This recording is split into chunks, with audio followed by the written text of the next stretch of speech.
Welcome to the Rebuilt Podcast. I'm your host, Jason Sykes. Each week, I sit down with people who have faced life's toughest challenges and come out victorious, along with mental health experts, coaches, and leaders.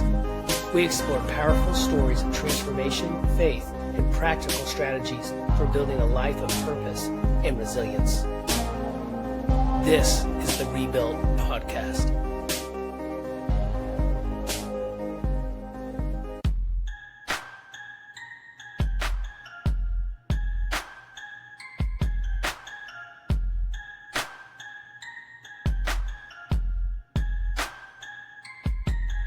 Hey, what's going on, everybody? Jason Sykes, host of the Rebuilt Podcast. So glad you're here. Today's episode, I got to talk with JD Tremblay. He's out of Canada, and this guy was absolutely incredible to talk to. Today's guest is somebody who has really pushed the limits of what the human body and mind are capable of. Most people have heard of an Ironman. That's a 2.4-mile swim, 112-mile bike ride, and a full 26.2-mile marathon, all in one single day. But now imagine doing that 10 days in a row.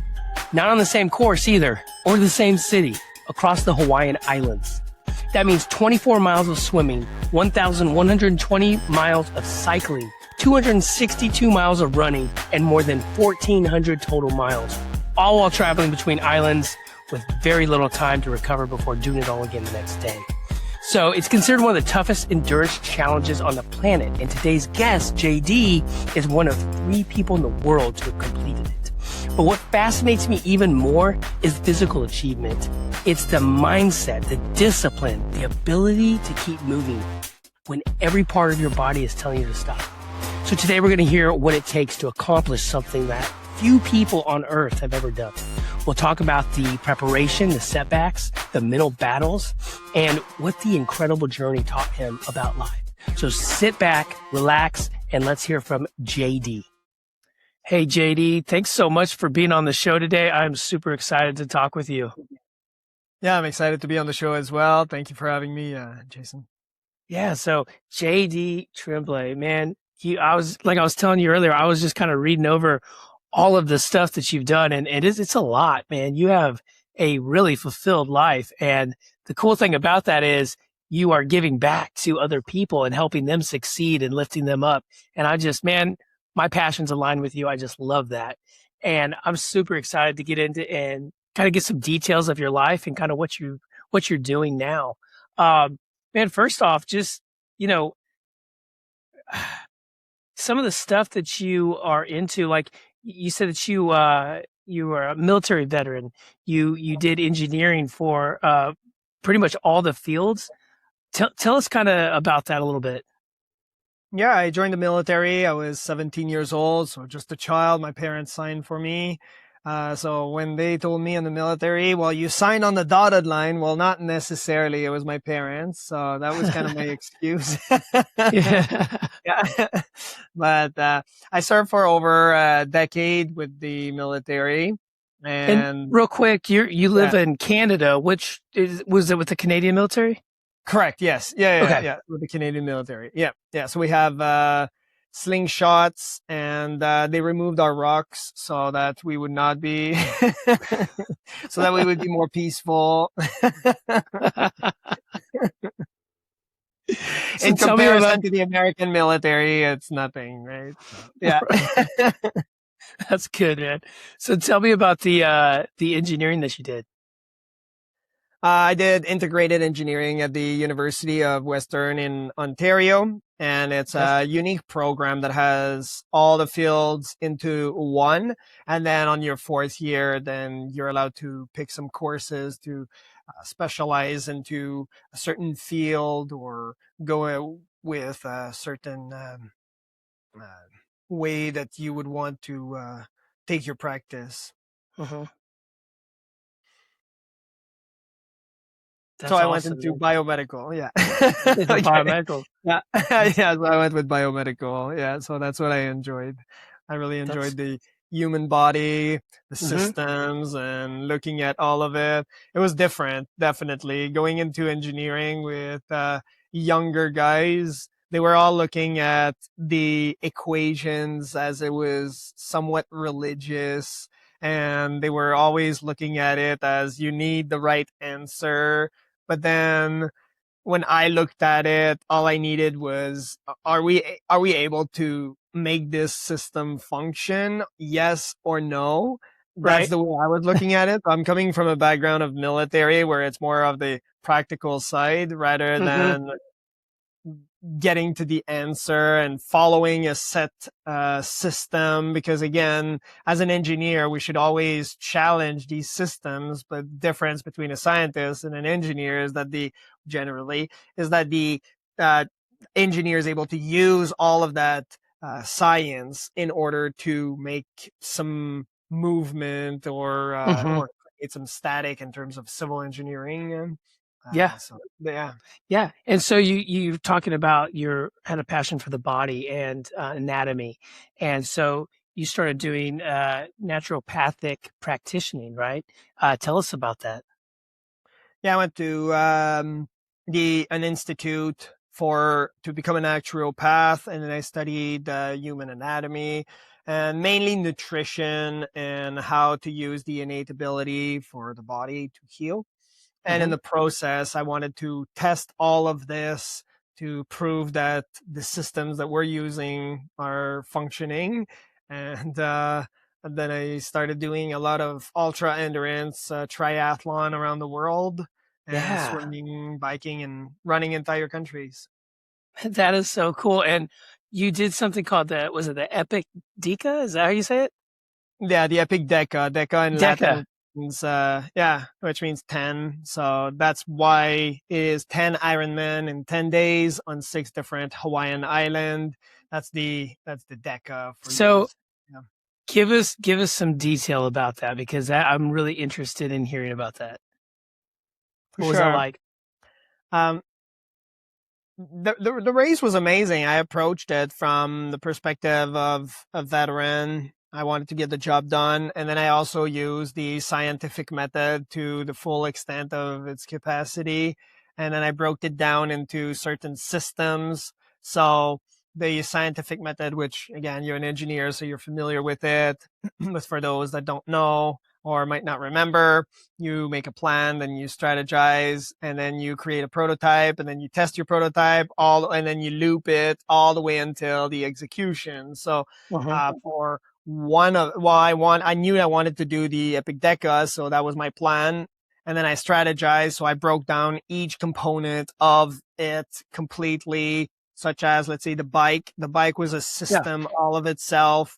Created a prototype for it, so I went on it's called Kijiji, but it's like a marketplace type where I purchased a bike, kept the frame. I saw the frame was solid. I changed all the parts of the bike and then created the prototype that I wanted to use because a lot of the newer bikes, I understood that some of the braking systems would bend if switching from island to island, which could create a potential failure because I might, if I just have a bent disc, then I might not make it to the next island because now I'm slowed down. So I used Yeah. pads instead of discs. And so I used an older bike version, and then I had to study on, well, is it those types of brakes that I need? Or so I changed all the parts, created myself a prototype, and then I had to test the prototype, flew to Texas, because I was already registered to 2 Ironman, like a half and a full, in the same month. And so I went to Texas, stayed there for a month, and during that month, I tested that prototype. And that's just one system. But again, you can see that the shoes were another one. So the running, the swimming was another one. And Yeah, so I real everything. quick, break it down for us for this Deca. Exactly what was it? Did you have to achieve? What were the elements of it? Oh, okay. Yeah.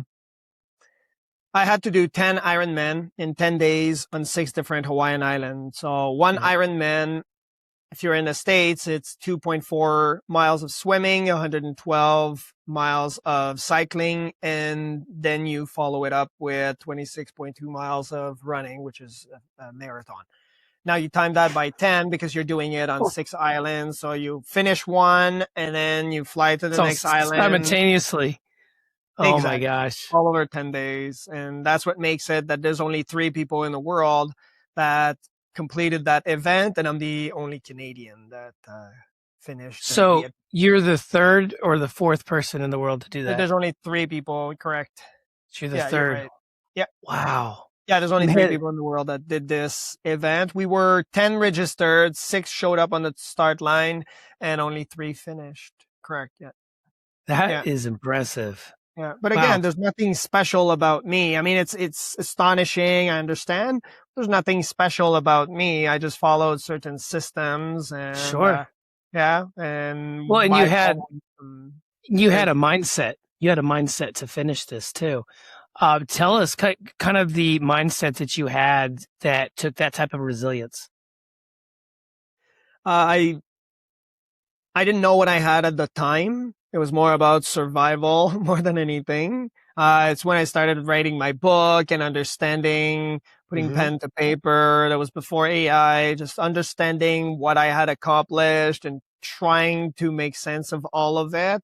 That's when I realized that I had put a structure in place rather than just following a discipline. So many people would say that, and then I use, for example, the military. Many people say that the military gives you discipline, and there's a lot of undisciplined members. There's a lot of disciplined ones as well, but the military gives you that structure that you have to follow, and then you are allowed to choose to be disciplined or not. Now, in a civilian, you don't have that structure at all. If you show up to your course as an engineer, you show up to your course and that's it. There's no one will tell you that it's wrong on a Friday or even on a weekday to go to the clubs. That no one will tell you that it's wrong. But on the next day, you have an exam, and so you have to take that into consideration. So Hmm.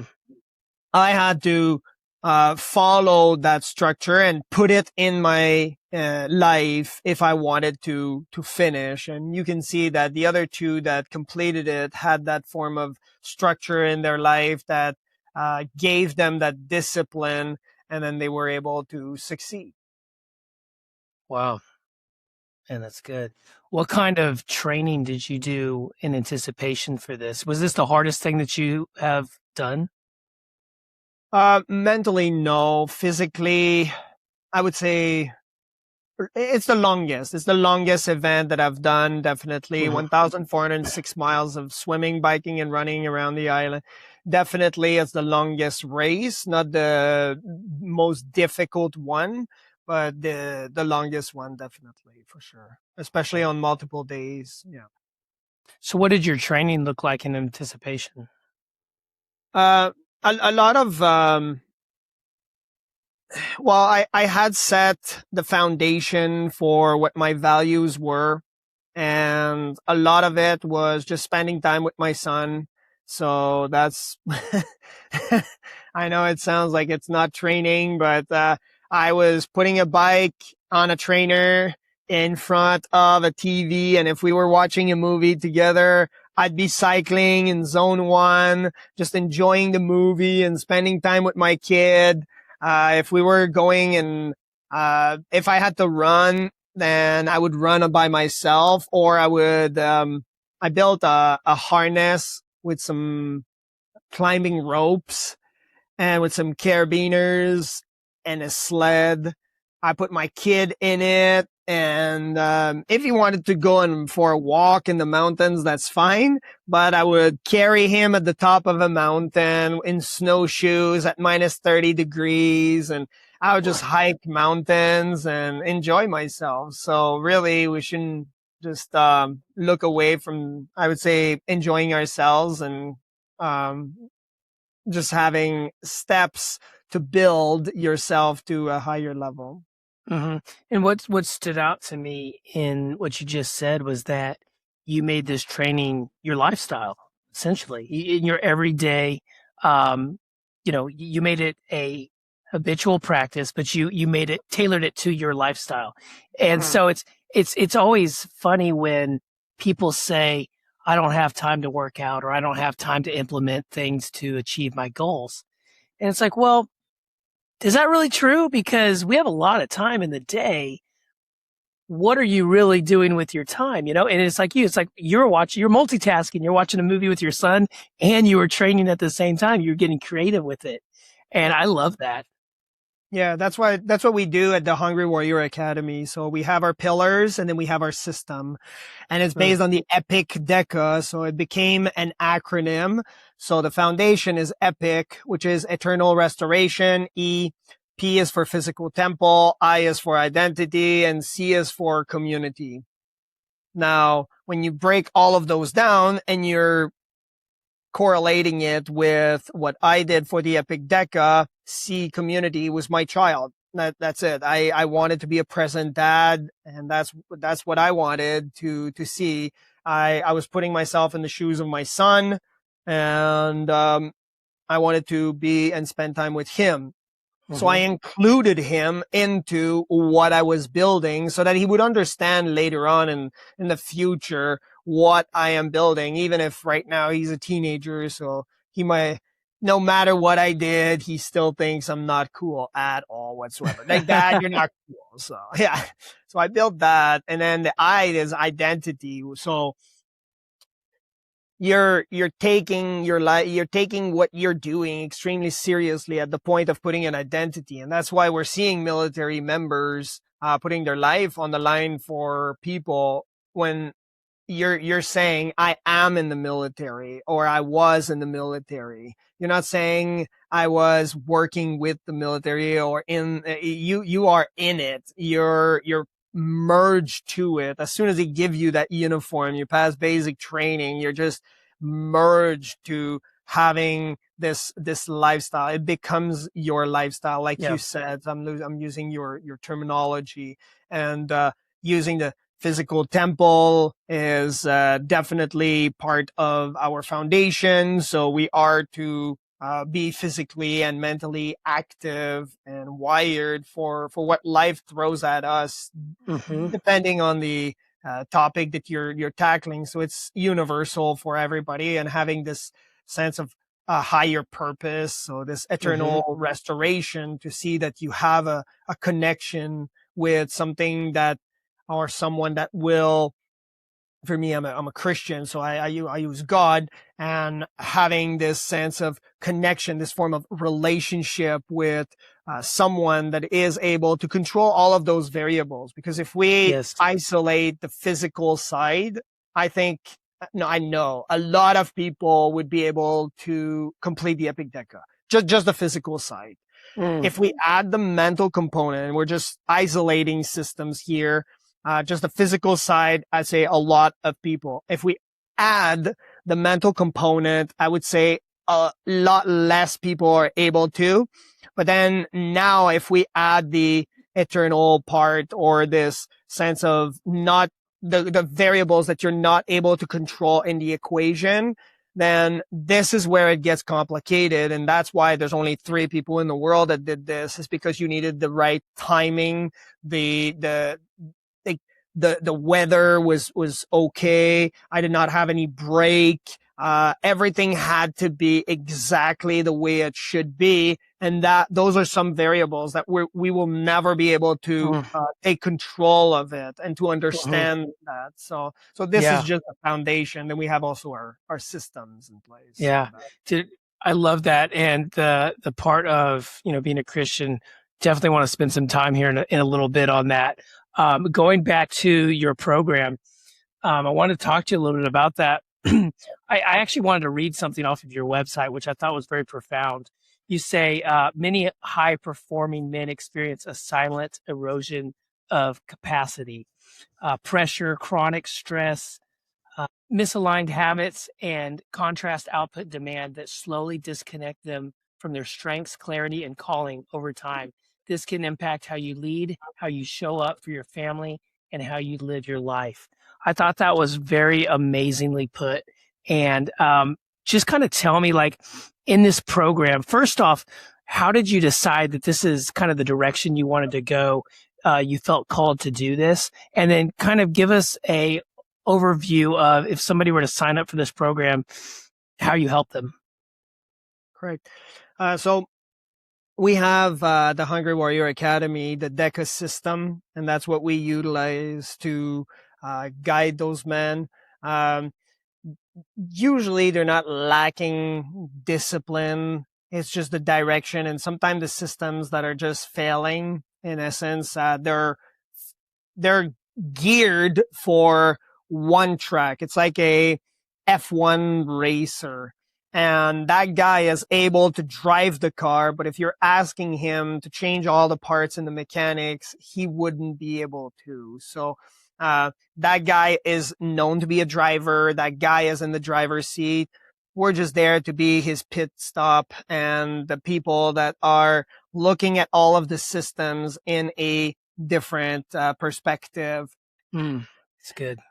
The DECA system stands for discipline, energy regulation, capacity, and then taking action.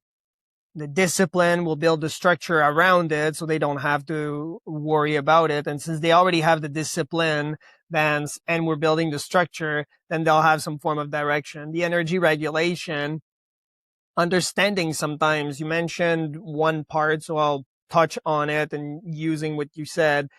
Some guys that are getting home from work, knowing they're in the wrong position and then saying, I don't have time to work out, or I don't have time to work on my goals. And then we're able to break down certain barriers that they might have psychologically. One of them is working out. Working out, unless you're an elite athlete, is 3 times a week, 20 minutes a day at max.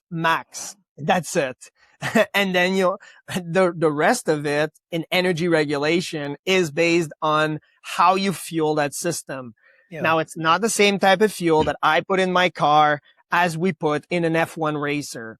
And so you're going to deal differently with the engine that you've been given, but how many people are telling you about it? And what we see is generally how a person that goes to the beach and is an influencer is making themselves a nice little smoothie in the morning with fruits, and then they might want to have some type of sugar inside of it. And even if they go and put honey inside of it, okay, that person is either going for a workout or going on the beach or doing some other part, or they've been influenced to deal with this in this way.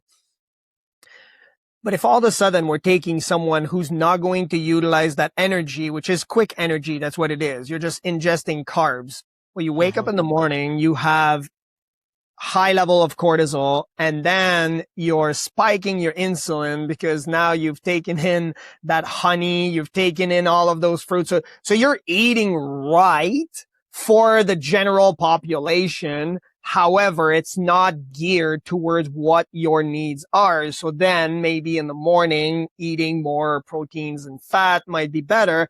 But then again, there's all these people that are saying online, go carnivore and eat just fat and protein and then suppress all the carbs, like keto diet. And but why do we even have carbs then if all we're eating is fat? And then when do you get the fun to enjoy a nice meal?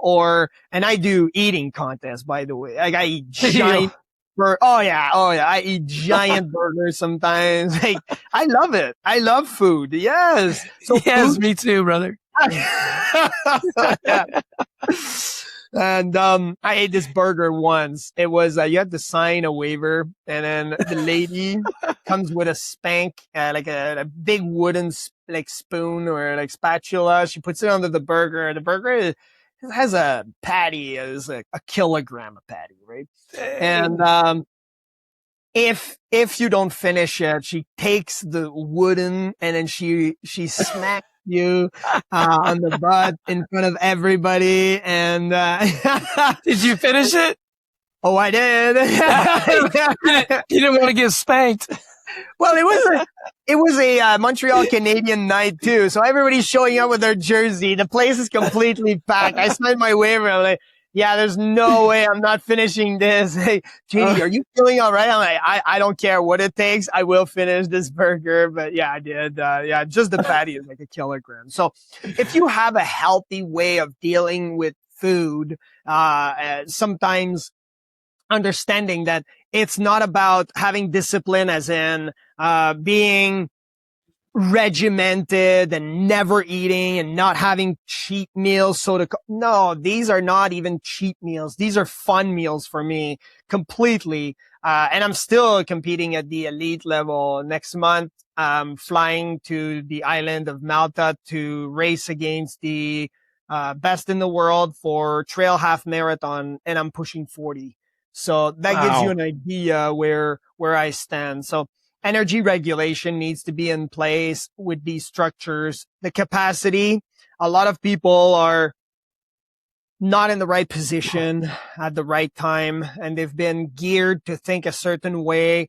Good on them. They're making good money, but at the same time, their capacity could be utilized in other ways. And then taking action, definitely.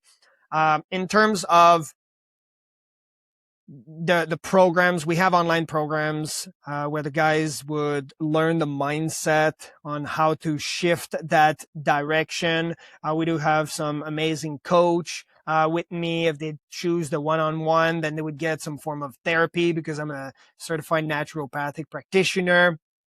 And then the ultimate package is they come and train at one of our centers, and we have all sorts of machines to test all sorts of biomarkers to ensure that they're not driven by emotions and feelings, because those can be misleading, but they're driven by data. I love Mm, data sets and understanding that it's but driven by logic. And yeah. now you can see all your systems and gear your direction towards something that has a foundation, like a science base. So no one's going Hmm. to get yelled at. There's no profanity being used that are so-called retreats. It's more of a scientific approach to how men should behave. Yeah. And you said something so important. You used the word foundation, which kind of goes back to another word you used, identity, which, that's very big to me. I actually wrote a book called The Identity Exchange, which it's taking the identity that the world gave you and exchanging it for the identity that God gave you. And it all starts with that mental shift. What's your foundation? Because you can't change who you pretend to be, and you can't change who you are if you don't know who you are. So you have to find out who you are, what made you who you are, and then attack that situation. And so, it seems like that's what you do a lot too, is you help them start out with a good foundation, right? So what do you do? Say somebody's coming in and they're just completely lost. They don't know why they're failing at their goals. They don't know where to start with. How do you kind of help them figure out their foundation? Well, we're going to look at the DECA system, and we're going to take it down. So if we have an example, the discipline, the way that we break it down is, what is your non-negotiable for the day? If all of a sudden I Mhm. dropped you in the middle of nowhere with no money, no nothing, what would be your non-negotiable? And to me, my non-negotiable was physical fitness. And we have a client, the guy came to us. He says, I love cigars. I want to smoke cigars. I don't want to stop. And I don't want to work out a day, that like not even 1 minute. And I still want to be healthy. And older gentleman, that's what he wanted. Right. And so we worked with him. We provided him a structure, and the guy is in really good shape. He smokes cigars. That's it, right? Yeah. So we decreased the amount of cigars he's smoking, but that's for sure. But other than that, it's about what is your non-negotiable. So that's just the Mm, discipline part. Because see, for me, working on a car, I'm able to. I enjoy it, but that's not going to be my non-negotiable. For other people, working on a car, being in the garage, that's a non-negotiable. For them, they want to be in, and that's part of it. So again, understanding what's your non-negotiable it might not be fitness. So it's not about just going for a run. It's what is your now that you know that your non-negotiable for me was, fitness will be incorporated in everything I do.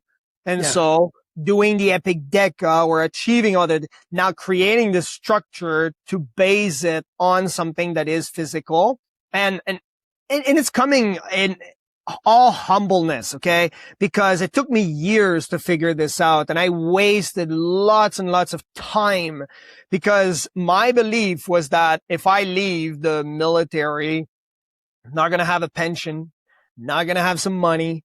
Nobody's going to hire me because what do I know? And I don't have an education. And, God had told me, no, you're going to be an ultra triathlete. And I had Googled it. And when you Google it, they don't make money. There's no money involved into it. I got a little tiny medal and it cost me $100,000 for it. And no one just came and said, oh, here, JD, here's some money to repay for all of this. So I had to create those systems to generate money to repay for all of what seemed foolishness. But in the end, I'm way more fulfilled because I'm using this non-negotiable. And what I mean by this when I attach it to discipline is that when I wake up in the morning, even if I'm excited to wake up and go for a workout, or I'm completely depressive and I just want to stay in bed, I understand that within that span of 24 hours, there will be a workout. Even if it is that I'm going outside for a walk, there will be something that is physical. So, and that's just for me. So I'm using myself as an example, but again, anyone can use that DECA system. So when we have clients, then we're able to break down that DECA system for them so that they're understanding how to utilize it. And even if they don't become our clients and don't call us and never, then they're able to use it to their best ability. So then we look at the energy regulation. How are you even spending your days? When people are saying, well, I can't do this, I can't do that. Even the most brilliant person on earth still has, okay, that's debatable. A lot of people will hate me for it, but I think he's extremely brilliant. Elon Musk is extremely brilliant, running several companies and he's still able to tweet. He's still able to create certain values to people. He's still able to show up during speaking engagement. He's all over the place and he's still able to make 10 babies. So if this guy, or 11 or 12, I don't know where he's at, but who knows, man?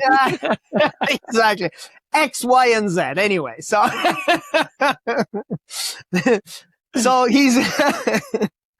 this guy is also able to run all of these companies and he still has time to do all of these, functions at a personal level. So this guy is no different than you. He started from the bottom and now where he's at is at the elite level. So definitely it's an energy regulation. So we would look at that. If they're in person, we have machines that test or we have EEGs and EMGs at the house. We do have bioresonance machine that test all your organs. We do have machines that test for how blood flows in your frontal cortex. So to see how much attention you're putting in for a certain task and then tests. So we do have a lot of knowledge and machines that we can give data to the specific individual, whatever it may be. We're not here to diagnose or go against any medical professional at all. All we are there to do is provide a certain insight and recommendation, certain advice to regulate their own energy based on data points that now they can use in daily life so that when the retreat is over and it's 2 days, they won't just have this buzzing in their ear that someone yelled at them and it's now their driving motivator. No, their motivation is not on someone yelling at them and using profanity. It's based on science. It's based on data. They're able to look at it. They have physical reports to understand it. And I'm sure that gives them confidence. Well, that's to your point, right? Now you know where to go with that. For me, I tried basketball and I'm not even 6 foot tall. So trying basketball for me, even as a kid, was a stupid idea. Yes, we can go about it and say, well, you learned something. Okay, but what if you did not have to go through this and then you can go through other failures in your life? You're going to go through failures anyway. So might as well just do the ones that are meaningful. It's like one kid, was sent to us and, that kid was saying, well, I'm a victim of society. And I said, like, stop it. Like, you have both parents that are like anyway, I'm not going to name them. And both parents are lawyers with very good business. Okay. Financially, this kid could just coast for the rest of his life and not even worry about probably the next 3 generations if he does. But somehow the kid thinks, and the kid, right, in his 20s, thinks that he's oppressed or thinks that he's a victim and victim mentality. Thinks that he needs to be at the bottom and now restart from the top instead of starting at the top and helping all of these people starting from the top. So sometimes it's, understand that, which I'm transitioning to capacity. What is your capacity? And your capacity might be coming from genetics, might be coming from your parents, might also be that, look, I passed all my courses, okay? But the worst part of all the engineers that I despise it, okay? If my life depended on it, I'm certain that I would die, and it's coding, okay? I don't like coding. I did my courses.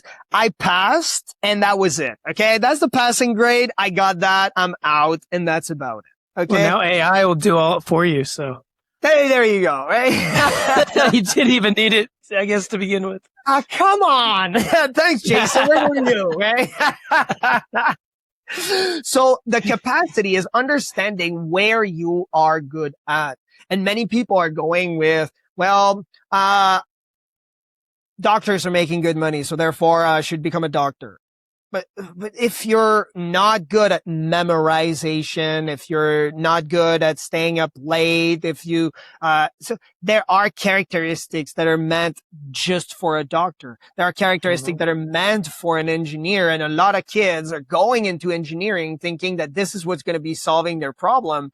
No, engineering gives you a pathway, but if you're not able to utilize it, then doing engineering is just another degree and is the most expensive one because it's the only professional one. So might as well just do any other degree, even a general one, if that's all you want is a piece of paper. So understanding your capacity is crucial. So if we go back and we circle back to the Epic Deca, for me, I understand that, even when I was young, I had an old diesel, essentially. My engine is meant for long endurance events. I can go for days and I'm like a camel, essentially. Okay. So, but for some people, they might be a race horse. They might be a race car. Right? You just have to understand what is your capacity. And if you don't understand that, then you're not able to gear yourself towards the right path and making the right decision. Now, there's a debate, because I keep telling my kid, who goes nowhere in life, Noah. And he says, the answer is, it's people who have a bad attitude. Okay. So you can be rich, you can be poor. It doesn't matter. If you have a bad attitude, you will not go anywhere in life. You will lose all your money, or you will just remain poor. And I'm just talking financially right now, in terms of that success. But there are other parts of success of life. And you will not have even just Christianity. There is a success for Christianity. You will have a bad attitude. You will not be doing everything that God is asking you to do. So therefore, so I know my dad is even saying, no, it should be attitude. And to me, I use action. Okay. I always talk about action. And that's because, and that's the biggest, one for engineers, especially, is action. And I've seen countless engineers do that mistake, going with, say we take the scientific method, and then they build everything, and then they test the prototype and test the prototype and test the prototype, and stop me when you're done, but test the prototype and and then they never take action. That prototype never leaves the line of being built. Worthless. And that's the thing. If it's worthless, then who's going to buy it? So you need to take action. There needs to be not just the structure, but you also need to understand you have a direction, and then you have an action plan. And then to have someone who started from a family who was, we were we were doing well because it's one income, 4 kids. My dad only was teacher. So we only had one income. So we did not lack any food, but we did not have any of the food that we wanted. It was mostly just counting pieces of bread, but we were eating. Okay. So we're never lacked food in any kind, but we did not have, anything that was of luxury at all. And, I grew up in this environment. Now, going to the military and all of these phase of life, trying to understand what is my purpose. I would say if I started back then knowing what I know now, it would be much easier. And I wish that I went to a training session doing all of these, because it gives you a different perspective on life. And whether someone says, well, you wouldn't have made those mistakes and it made you into the person, I understand. But you can start here or you can start here, and you pick. That's good. That's really good. And growing up with a dad that worked hard to provide for you, I'm sure that taught you a lot. Yeah, my dad was in the military and then left the military, and we lost a lot of respect when he left because we were attached to the uniform. And this sense of seeing this person coming home with a military uniform, and we attached that respect to the military uniform. So we lost a lot of respect for him when he switched to being a teacher. But what I understood later in life was that the reason why my dad left was because he wanted to be a present father. And then he told me, well, here's how God told me I was going to leave the military, and I followed what God was asking me. So that's the real shape, and shift that it did for me, is that now I had to follow what God was asking, not necessarily what I was seeing, which switched my mindset from a perspective of living in fear rather than in faith. That's good. So did your testimony start pretty young with your father? Is that kind of how you came to know Jesus? I grew up in a Baptist evangelist home. My dad was quite strict, typical 80s dad, so to speak. And my dad was, I don't want to dishonor my dad by saying this, but he was extremely strict. Military guy. Yeah, yeah. And more. So, and we went through a divorce at some point. My parents went through it, and the whole family, I would say. So that's why I'm saying, we went through a divorce.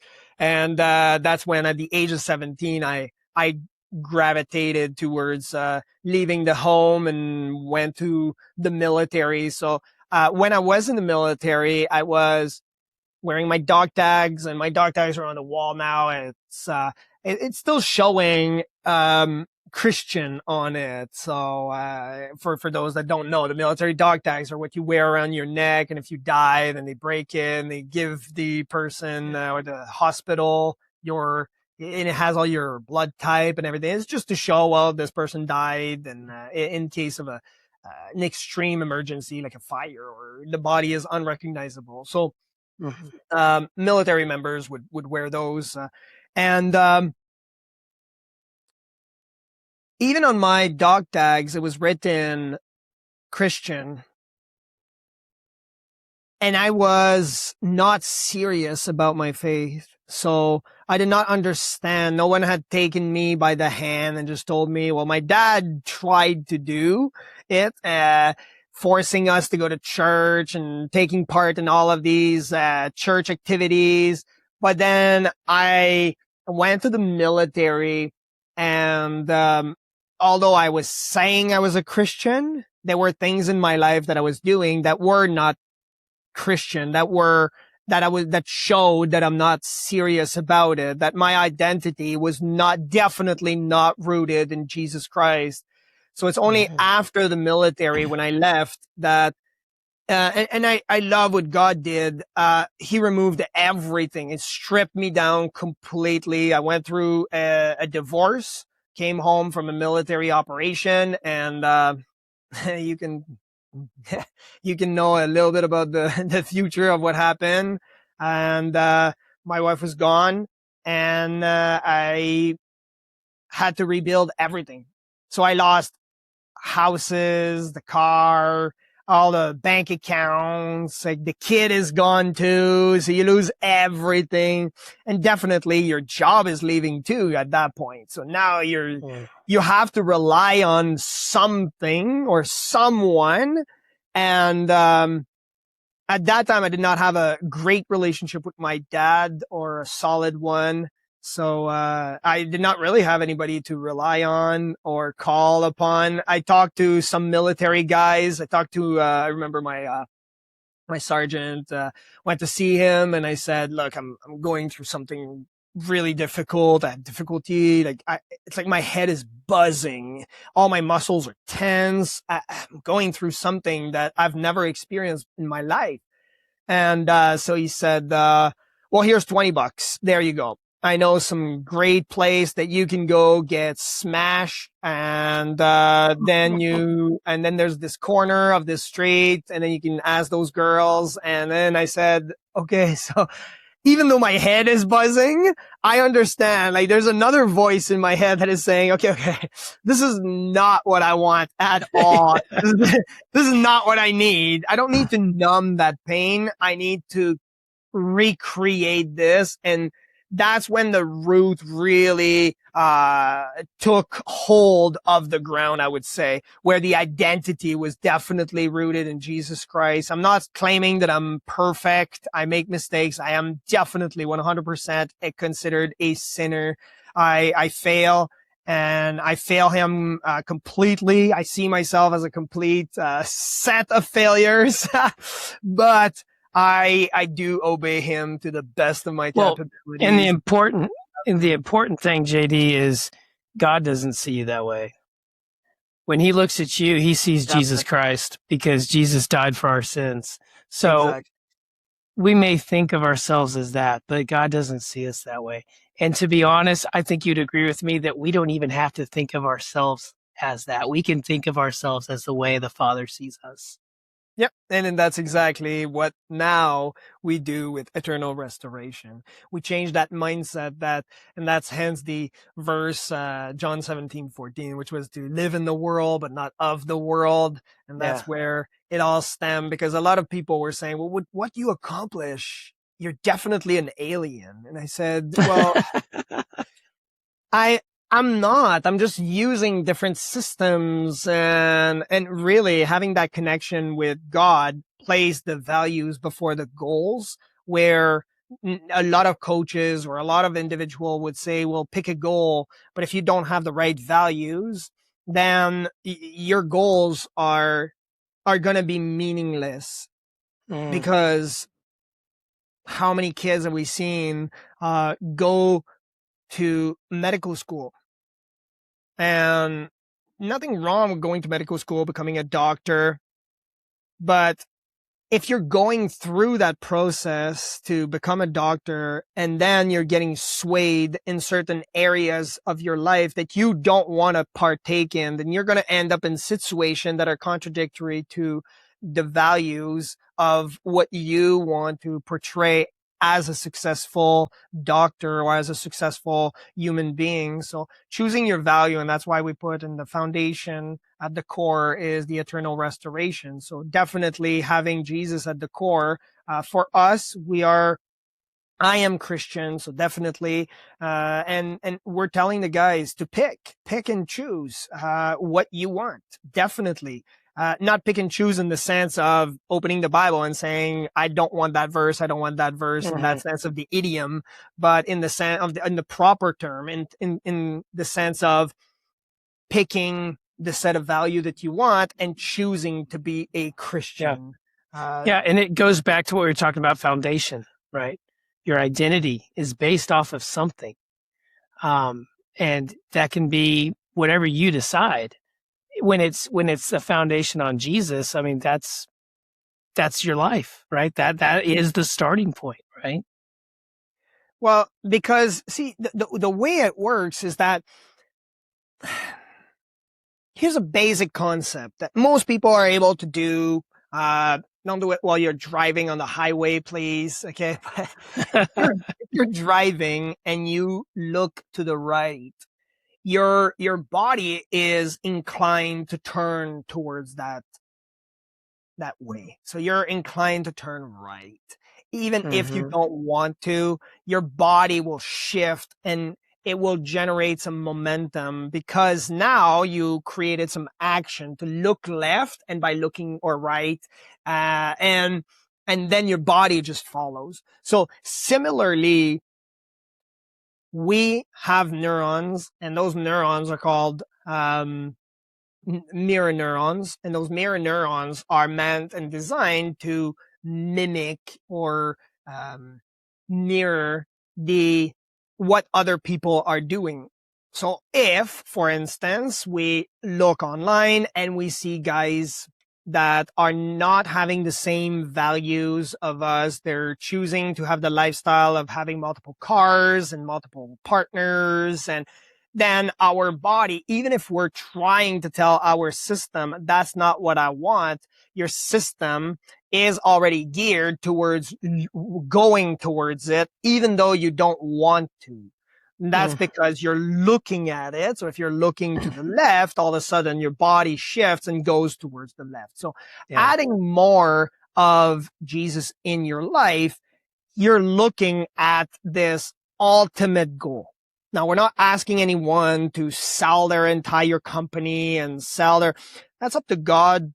But there's a lot of people that are not taking it seriously. They're not taking their walk with Jesus just the same way that I was talking about my walk in the military. I was not taking it seriously. I was saying I was a Christian. I did not partake in a lot of those parties, and there's nothing illegal that I did, but at the same time, I was not living a fulfilled Christian life.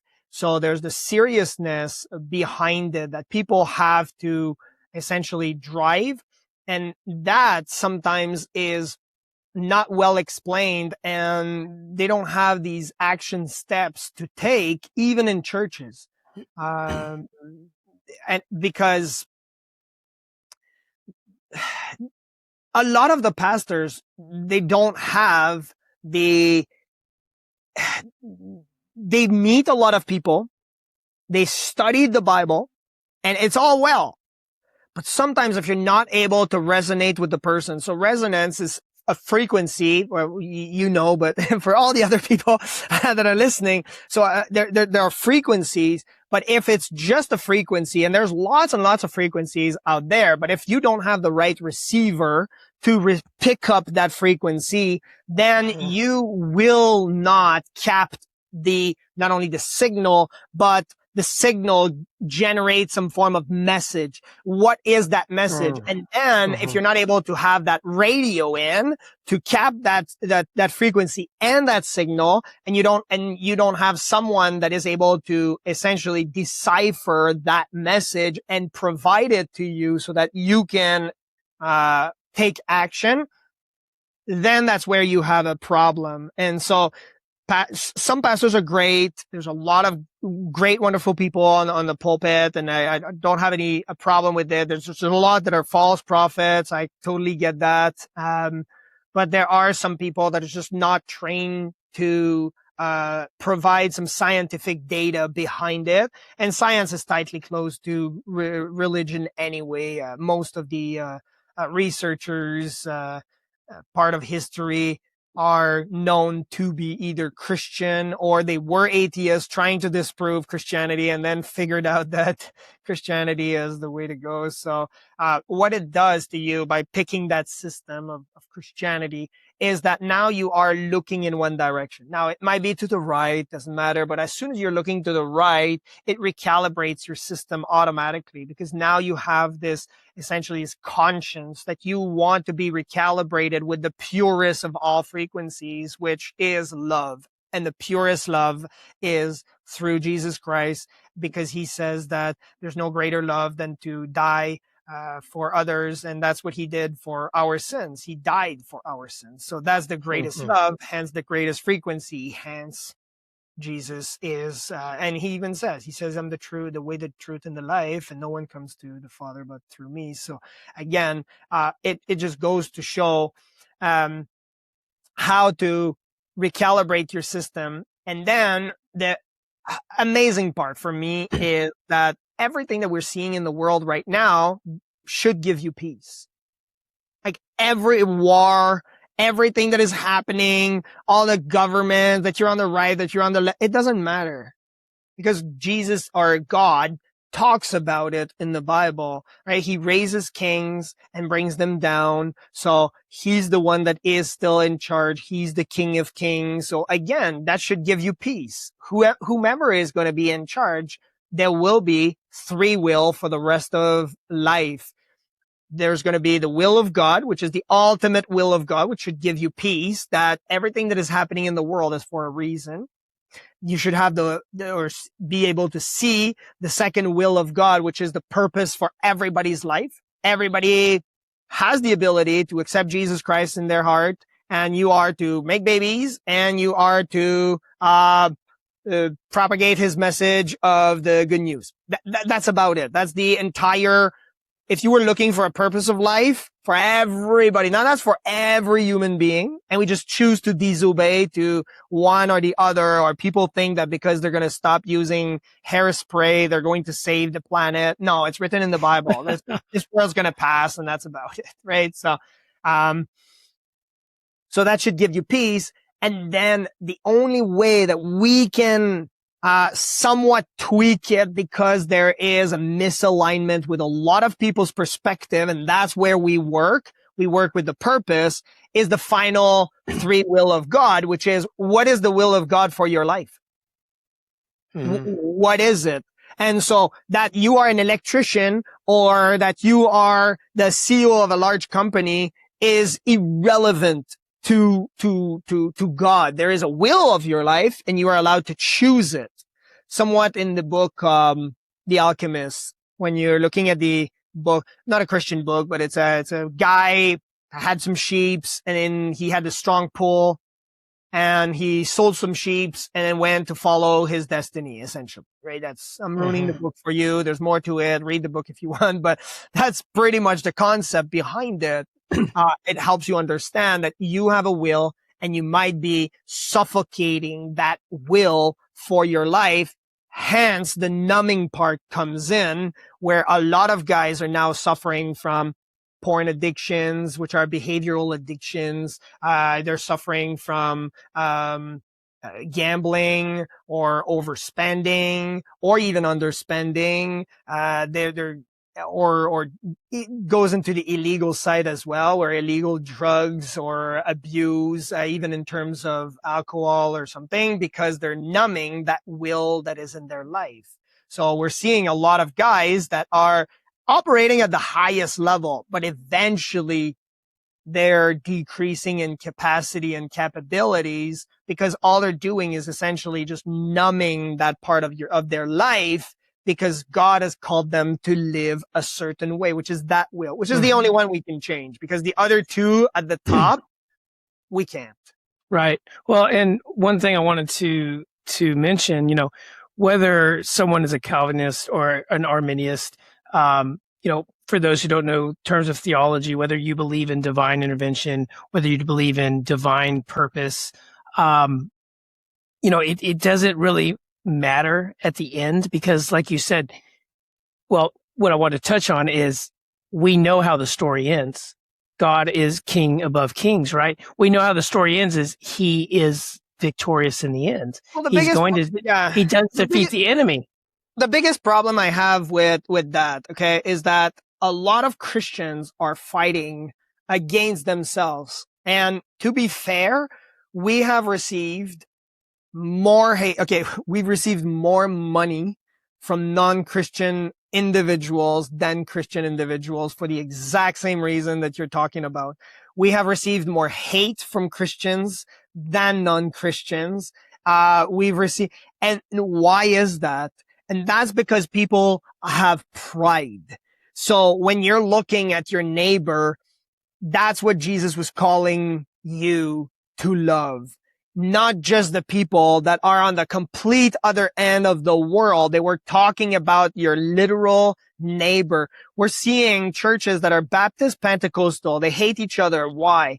Well, we don't hate. No, they use different terminology. But why? Because the Baptists don't believe in tongue, and the Pentecostal believe in the power of using tongues, and then they have.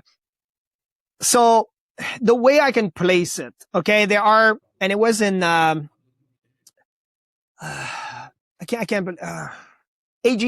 It's an AGW academy. It's another academy, so I want to give credit where it's due. And the guy was talking about 3-tier, okay? And that was how to pick a partner, essentially. Okay, so there are tier 1 where you have conflict with the person, where that person is a Christian and the other one is not. Okay, a Buddhist is not a Christian. Okay, if you are doing yoga and you are saying that you are a Christian, you are not a Christian. Okay, you are doing yoga. Okay, that's yoga is part of the another faith. Okay, so technically yoga is the stretching exercise. Now the meditation you do within yoga is different. Yeah, well, let's research namaste, but right. Which at the end, the practice of yoga as a meditational aspect. Yes, I do get what you're saying. That's yoga how they got into the Western world. They got into the Western world by appealing to people that were not stretching at the time. And so they got Hinduism inside of the country, and they infiltrated. That's the biggest problem. See, that was the longest answer that Jesus gave on earth and in the Bible. And it was, how will we know the end time? Is that there's a lot of false prophets, and those false prophets are talking about diluting Christianity. So the problem with society, we can say, well, those are outside of our gates. But the problem that I'm seeing is that the body of Christ is all divided, where people think that, well, I'm going to be a hand. You're not meant to be a hand. You're supposed to be I don't know, an arm or something, right? But you're not supposed to be a hand. And then people don't want the other hand. And they're in the same camp. We're supposed to be together, but they're fighting against one another. So I'll go back to the tiers. Tier 1, if you're a Hindu, you're a Hindu. You're not a Christian. But many people dilute, again, even with yoga, they dilute it. They say, well, I can do yoga and I can do this. Do some basic research. Go even on, I would even challenge Wikipedia, which is not really a source that many people, that many people can change too. And you go on Wikipedia, you look what Hinduism is, or even what yoga, and then yoga is tied to Hinduism. At the end of it, they say namaste. Look up what namaste means. This is not a religious debate. It's more to say how to look at it, right? So tier one, you have Christian, non-Christian. That's what you have in the world. Okay. And that's how to pick a partner essentially. But people pray for these people. These are praying for the lost essentially. Those are the lost, which is the same sin that the Pharisees were having against, the whole system with the widow with the 2 copper coin. So the second tier is when you have a conflict, you're still Christian, but it's a strong core belief. Okay, so we're looking at something like Catholicism and Christianity. Okay, so those are 2 separate entities. Okay, they merged in some extreme cases, like the Crusades, which, by the way, the Crusades will never happen again, so forget about that. But there's 2 different, there's 2 completely separate entities, okay? And there might be some huge conflict between the 2 because there are some discrepancies in the 2. One has a strong structure, the other one's based on a relationship, and then we can delve into more. But you can still merge those 2 together to a certain degree, right? We do business with a lot of Catholics. One of the company that I invested in, does also, the person that is in charge of the company is a guy that is highly Catholic. So we do merge to a certain degree. For example, prayer. Are we still able to pray? Are we still able to say that Jesus Christ is Lord? Are we still able to? Yes, that's it. Okay. What type of values does your kid will be shown and all of that? Then it comes down to just, how you utilize it. Okay. So there's that. Okay. Then there is the third tier, and the third tier is sometimes minute. And I alluded to Baptists versus Pentecostals, where sometimes they have difficulty talking to one another. Or it gets even worse sometimes where you have 2 Pentecostals and then they say, well, this person should preach and this person shouldn't. And just because of that, I disagree. And therefore now we're divided. And so having sometimes, an oversight of certain of these topics, when you look at these 3 tiers, then you're able to see where do I fit in and where should we reconcile. So, for example, if you want to reconcile with someone, well, you're just going to pray for them. You don't need to be in their face. That's it, right? You just need to pray for them. They're in a completely different religion. That's Hinduism. That's Islam, or they are Muslim. So those are different religions. You're not joining them together. Similarly to what the Pope did, he had a couple of years ago where he merged everybody and said, we're under one God. We are not, okay? We are not under one God. It's not all the religion that are merged together. Christianity has their God. Everybody has that same God, but does not believe in that one true God, the God of Israel, which is the God of Jacob and Isaac. So, Yahweh. The foundation is Jesus Christ and what you believe and how you apply it and how it shows up in your life. That's the concept behind it. And people, if they want an action to take in terms of Christianity, it would be to try to find affinities, trying to find ways to merge with one another. We might be, like I said, I invested in a company and the guy's Catholic.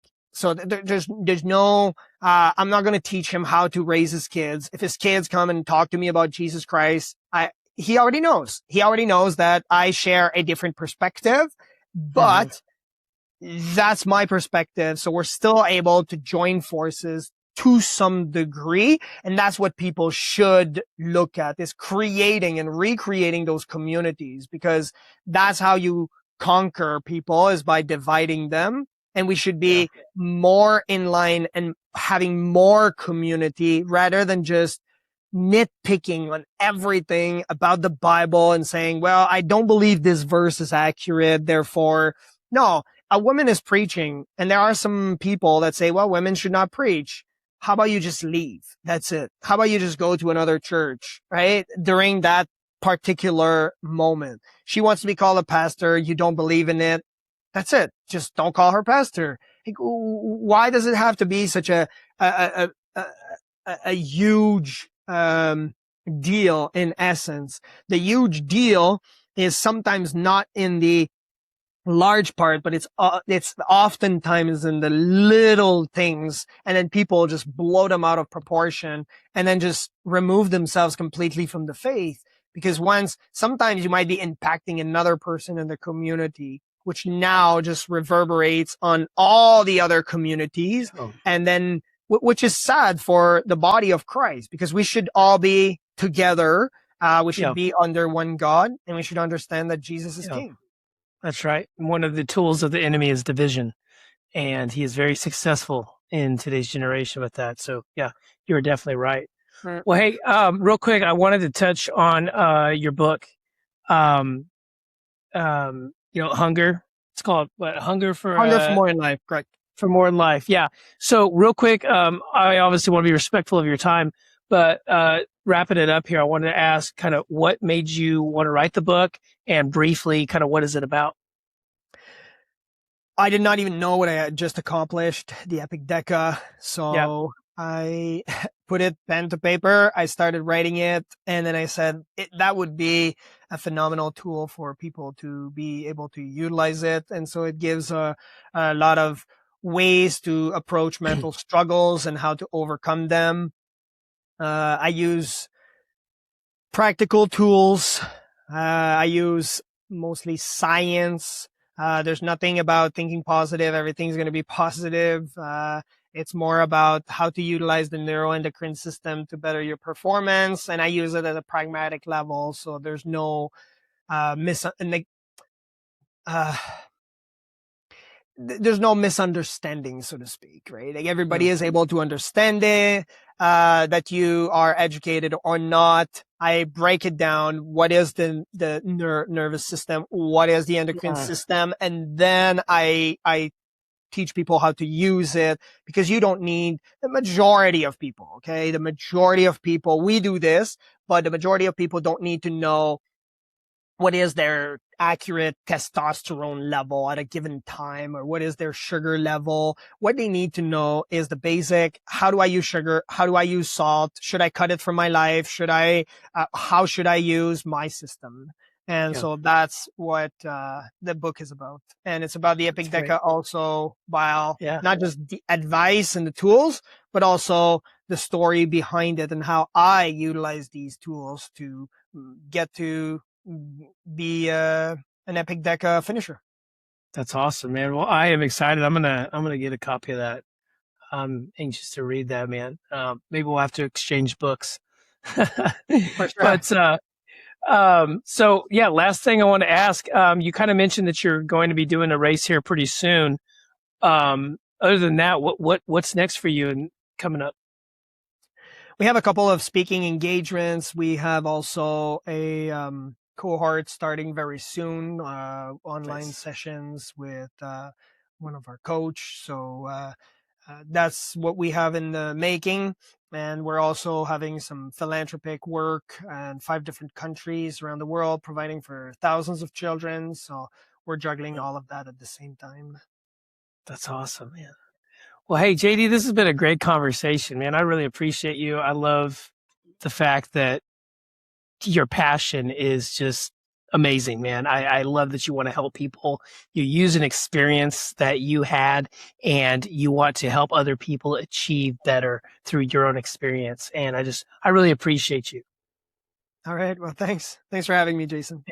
Yeah, I'm going to put all of your website, your book, everything in the show notes so people can reach out to you and check you out. Okay. Excellent. Yeah. All right. Well, hey, take care, and we'll talk to you later. Bye, Jason.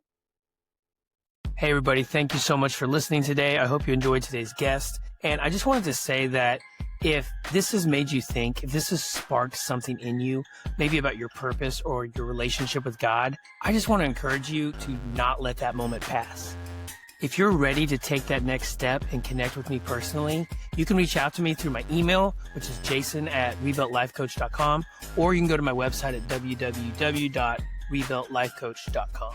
And if you're serious about building a stronger, faith-driven life, please go check out that program. Thank you for listening. And as always, keep walking in purpose and growing in faith. I'll catch you next time.